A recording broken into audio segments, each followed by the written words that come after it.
기존의 고대사 체계를 뒤바꿀 엄청난 가치의 사료인가 아니면 교묘한 위작인가가를 두고 문제가 되고 있는 고서가 있습니다. 화랑세기라는 책이 그것입니다.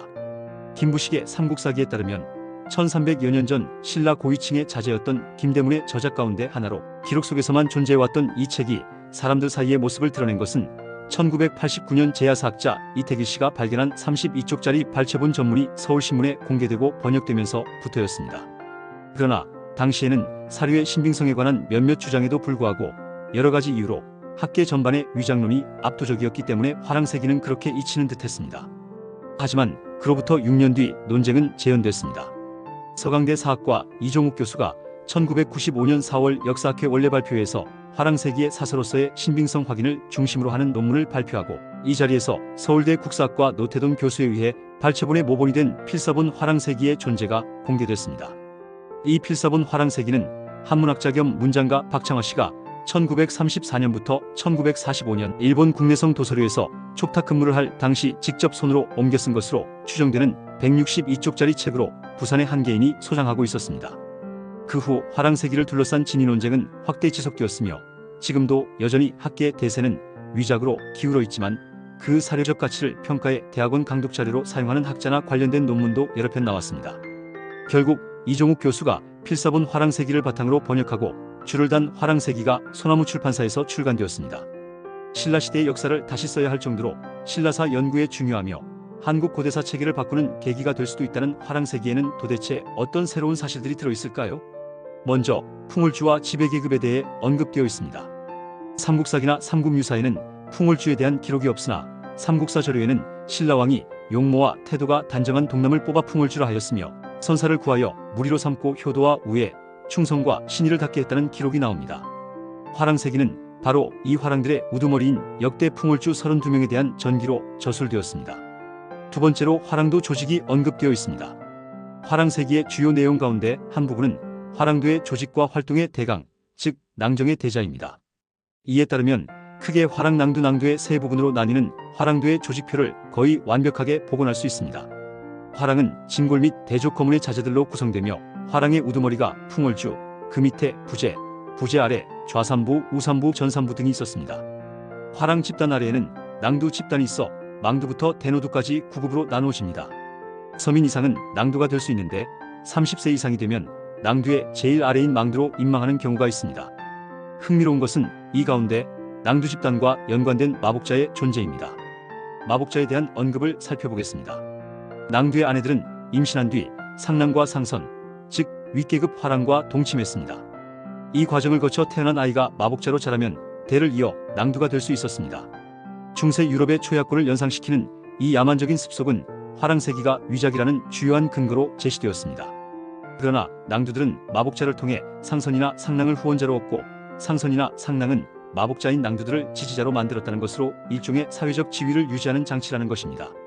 다음은 진골 정통과 대원 신통에 대한 언급입니다. 화랑세기에는 풍울주의 출생, 성격, 모습, 혼인 등에 관한 기록인 화랑의 세보에 무려 400명의 인물이 등장합니다. 이를 통해 화랑도와 관련된 많은 사실뿐 아니라 당대 지배계층의 구성과 관계, 사회상 등을 유추해 볼 수 있습니다. 그 하나가 바로 진골정통과 대원신통으로 인한 왕 또는 왕족에게 처첩 또는 색공을 바치는 여자를 공급하는 집단의 계통을 의미합니다.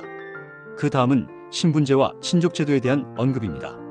13세 용춘공주에는 진평왕의 장녀 천명공주가 왕위를 선덕에게 양보하고 출궁한 것으로 나옵니다. 그녀는 성꿀이었지만 궁 밖으로 나가 살게 되면서 진골 신분을 가지게 되었습니다. 즉 화랑세기 시대의 왕궁은 성골 집단의 거주 구역이고 골품제는 신분 상승과 하락의 여지가 있는 체제임을 보여줍니다. 또한 화랑세기에 나오는 풍울주의 지위계승을 보면 철저하게 북의 혈족 원리가 지켜졌고 적서의 구별도 분명했습니다. 이는 왕위계승권에서도 마찬가지였습니다. 진평왕은 적자가 없어 장녀인 천명을 혼인시켜 사위에게 왕위를 물려주려 했으나 결과는 공주 선덕을 왕으로 삼았고 성골 신분의 왕위계승 원리가 지켜진 것입니다. 그리고 포석사와 신궁에 대한 언급도 있습니다. 12세 보리공주에는 보리공과 말룡의 혼인이 결정되자 만호태후가 친히 신궁에 가서 공주대를 구하고 포석사에서 길례를 행한 것으로 나옵니다. 포석사에는 왕 같은 중요한 사람들의 화상이 있었던 것이 아닐까 싶습니다. 그렇다면 견훤이 수도로 쳐들어왔을 때 경혜왕이 비빈 종척들과 함께 포석정에 가서 잔치를 베풀고 놀았다는 삼국사기의 내용은 기록의 잘못이며 적이 침입한 상황에서 경혜왕이 포석사에 나아가 나라를 위해 제사를 지내고 빌었던 것으로 추정됩니다. 마지막으로 신라의 공녀로운 외의 왕녀에 대한 언급입니다. 8세 풍월주 문노의 어머니에 대한 이야기 가운데 그녀가 야국왕의 딸 문화공주였으나 공녀로 신라의 와 비조불한 인물에 첩이됐다는 설이 나옵니다.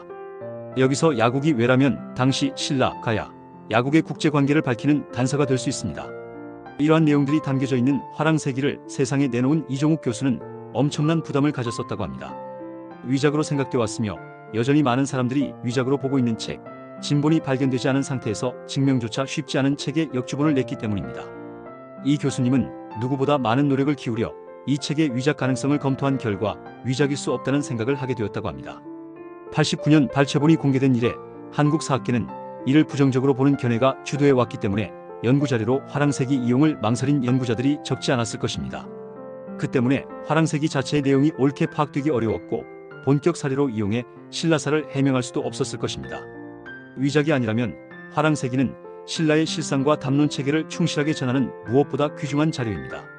화랑세기가 뭐 그리 대단한가 하고 의문을 품을지 모르겠습니다만 박창화 씨의 필사본이 진짜 김대문의 화랑세기를 베껴 적은 것이라면 우리는 현존하는 가장 오래된 사서의 내용을 얻은 것입니다.